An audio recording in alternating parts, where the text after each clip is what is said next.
Durante la Nochebuena de 1945, un trágico hecho desencadenaría uno de los casos más misteriosos de toda la historia de los Estados Unidos. Una llamada, un voraz incendio y la desaparición de 5 hermanos haría que la familia Souther pasara a formar parte del gran número de expedientes sin resolver con la desaparición de sus 5 hijos. Vayamos al pasado y descubramos de dónde proviene esta familia. Nacido en 1895 en Tula, al norte de la isla italiana de Cerdeña, Giorgio Sodu emigró junto a su hermano a los Estados Unidos con tan solo 13 años. Ya en suelo norteamericano cambió su apellido por Souther, consiguió trabajo y forjó un fuerte lazo dentro de la comunidad donde vivía. Souther empezó trabajando como chofer. En primer lugar, llevaba materiales de construcción en el estado de Pensilvania y luego pasaría a trasladar carbón, actividad que por esos años estaba controlada por la mafia. En uno de esos viajes a bordo de su camión,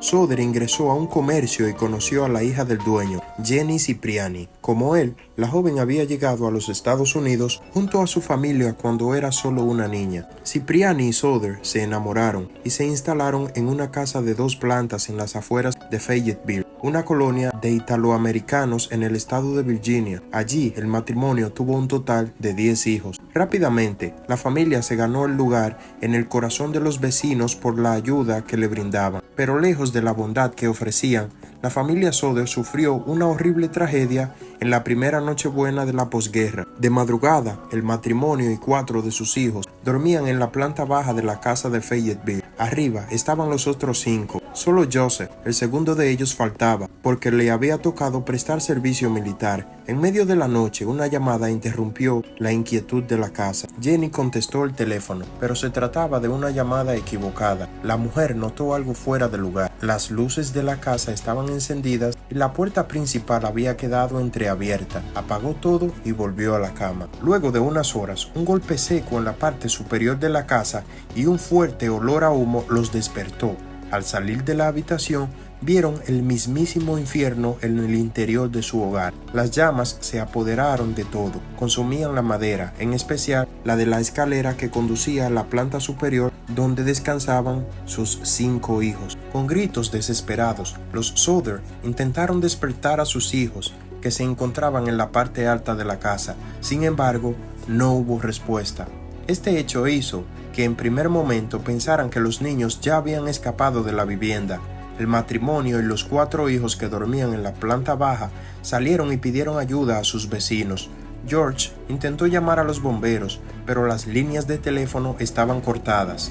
Desde afuera de la casa quiso acceder al segundo piso por medio de una escalera que tenía, pero esta había desaparecido. En un último intento, intentó acercar el camión a la parte trasera de la casa para que los niños pudieran saltar, pero tampoco logró encenderlo. Finalmente, la ayuda de los rescatistas llegó cerca del amanecer, pero para ese entonces todo era cenizas. Resignada, la familia Souther pensó que sus hijos, Maurice Antonio, de 14, Martha Lee, de apenas 12 años, Luis Érico, de 10 años, Jenny Irene, de 8, y Betty Dolly, de 5 años, habían muerto carbonizados. Sin embargo, luego de la remoción de los escombros, no se encontró ningún cadáver. Una semana después del incendio que consumió la casa de los Souther, la policía decidió dar por muertos a los 5 niños que dormían en la planta superior. Incluso, las autoridades emitieron los respectivos certificados de defunción, pero lejos de la formalidad que le imprimen los documentos, Jenny y George comenzaron a investigar qué había pasado con sus 5 hijos. Dados por muertos los niños, las autoridades locales dieron por cerrado el caso. No contentos con esta decisión, los Souther solicitaron al FBI que interviniera en el caso, posibilidad que le negaron. Ante la negativa, el matrimonio decidió contratar a investigadores privados para tratar de arrojar luz en el asunto. Desde un primer momento, Jenny Souther sospechó que sus hijos no habían muerto en el incendio, dado que no había cadáveres. En el caso de que hubiesen muerto calcinados, no se encontraron restos alguno de los 5 cuerpos. La mujer consultó con un especialista de una morgue, quien le aseguró que para que se desintegraran los restos, deberían haber estado a más de 2000 grados Celsius por al menos 2 horas, temperatura que no pudo haberse generado ni siquiera en el peor momento del incendio. A los días de la tragedia, algunos testigos aseguraron haber visto a los niños en el momento en que se desencadenó el incendio, pero no había correlación entre un testimonio y el otro, mientras que una vecina de Fayetteville aseguró que vio a los 5 hermanos dentro de un coche la madrugada del incendio. Una semana más tarde, hubo otra persona que atestiguó haber visto a los hermanos Souther.